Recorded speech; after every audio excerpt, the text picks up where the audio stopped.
नमस्कार सांग मैंने मैं पुणी थे स्वागत करुच्ची tech and technician YouTube channel. तो सांग मैंने आज आम ये वीडियो देखा गोटे सबमर्सिबल पंपर स्टार्टर किपर भाव में कनेक्शन होता है और यार वर्किंग किपर होता है आज आम ये वीडियो डिटेल्स देखा।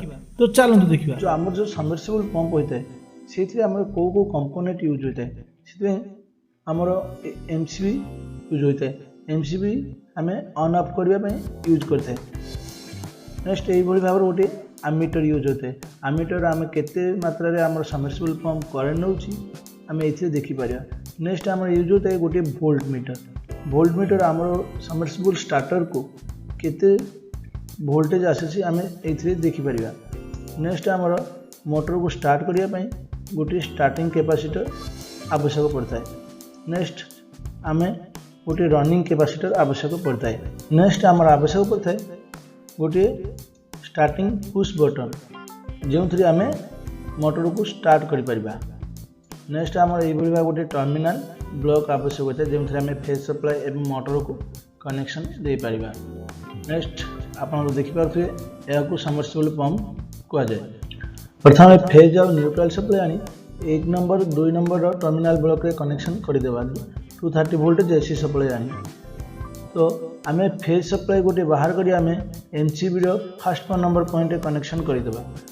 नेक्स्ट एनसीबी आउटपुट बाहर करी आम वोल्ट मीटर ये कनेक्शन करदेवा एवं वोल्ट मीटर को ऑन करने आमको न्यूट्रल सप्लाई आवश्यक थाए।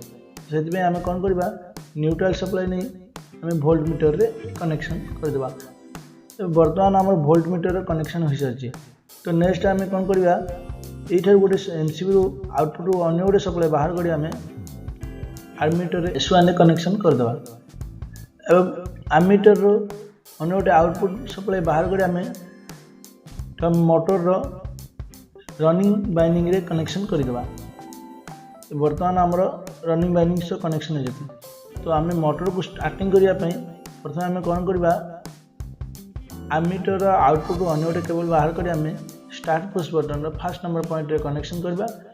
स्टार्ट पुश बटन गोटे सप्लाई बाहर करी आम स्टार्टिंग कैपेसिटर गोटे पॉइंट रे कनेक्शन करदेवा एवं स्टार्टिंग कैपेसिटर रनिंग कैपेसिटर को सीरीज रे कनेक्शन करदेवा एवं रनिंग कैपेसिटर गोटे सप्लाई बाहर करी आम रनिंग बाइंडिंग रे कनेक्शन करदेवा।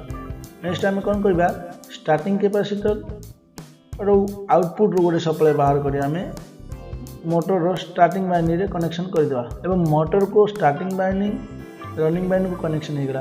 तो लास्ट आम कॉमन सप्लाई जो न्यूट्रल कनेक्शन करदेवा।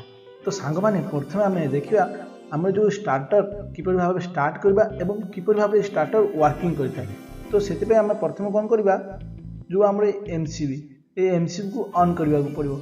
एमसीबी ऑन कर सारा आम एमसीबी आउटपुट गोटे सप्लाई जाए आम वोल्ट मीटर कनेक्ट हो वोल्ट मीटर आम न्यूट्रल डायरेक्ट कनेक्शन करचे जहाँद्वारा कि आम स्टार्टर केते मात्रा रे वोल्टेज अच्छी आम ये वोल्ट मीटर साहाय्य आम देखिपर। नेक्स्ट आम एनसीबी आउटपुट आम गोटे लूप कर आमीटर अन्य गोटे पॉइंट बाहर कर आम motor running capacitor connection running capacitor और आमीटर सीरीज रे कनेक्शन होती जहाँद्वारा आमर मोटर रे केते मात्रा करेन्ट नेउची आम ये आमीटर साहाय्य आम देखिपर। आपण मैंने देखिपे आमीटर साहाय्य आम रनिंग बाइंडिंग को डायरेक्ट सप्लाई चे किंतु आमर मोटर को स्टार्ट करने स्टार्टिंग बाइंडिंग को सप्लाई आवश्यक। से आम कौन करवा कि आम जो पुश बटन को 3 ରୁ 4 सेकेंड होल्ड कर रखा। आमीटर आउटपुट जो सप्लाई आम लूप करें से सप्लाई बाहरी आम स्टार्टिंग कैपेसिटर साहाय्य आमर स्टार्टिंग बाइंडिंग को सप्लाई चलीज जो पर्यंत आम मोटर 75 आरपीएम आसीना से पर्यंत आम ये पुश बटन को प्रेस कर रखा। जिते बड़े आम मोटर 75 रु अधिक आरपीएम आसी जाए से आम यहाँ छाड़ीदे। ठीक से समय आम कौन हुए रनिंग कैपेसिटर साहाय्य आम यही मोटर चालू होता है। तो सांग मैंने यही भाव में आम सबमर्सिबल पंपर कनेक्शन होता है एवं यही भाव में काम करता है। तो आई होप आपण मानक यही वीडियोटा निश्चय भल लगी। जदि आपण मैंने आम चैनल नुआ अच्छा आम चैनल को सब्सक्राइब करूँ पाखे नोटिफिकेशन बेल को प्रेस कर दिंतु जहाँद्वारा आपण मैंने आम यही भाव में लाटेस्ट वीडियो देखिपारे सर्वप्रथमे।